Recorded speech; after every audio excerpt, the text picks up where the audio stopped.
Welcome aboard, it's Captain G. I'm trying to be loud because the pirates have returned.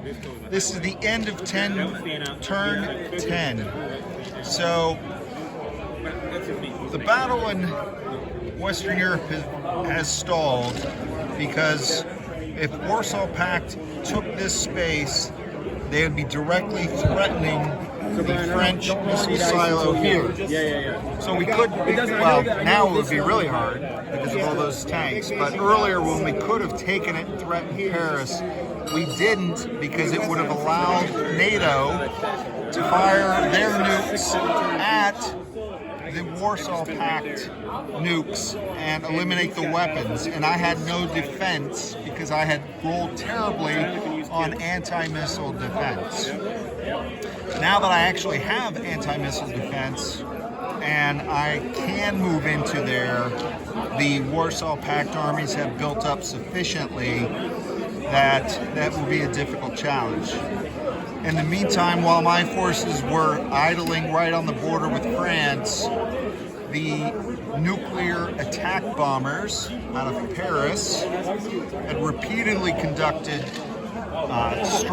nuclear strikes against the 2nd Warsaw Pact tank army, which has been wiped out 2 or 3 times, to the point where I had to give up Benelux, pull my forces together here to consolidate, and you can tell I have more anti-air than really anything else.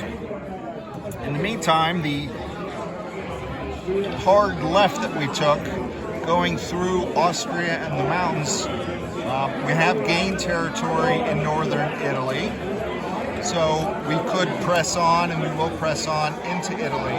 But again, we face the same situation. If we blitz through here, we're now directly threatening nukes because of southern France. The same situation with the silos. So that's some of the game mechanics where you can do things, but you have to know whether or not you want to do those things. The other part that we're looking at doing is with the airborne that was militarily through military aid or lend-lease in the 36 terms that the Soviets provided Warsaw Pact. I can finally take the last piece of Greece, the island of Crete. That was beyond my range. The American fleet that was blocking me, all the fighters have moved to the Middle East, and the fleet and the Marines and the Air Force are battling the Soviets in Israel and Syria.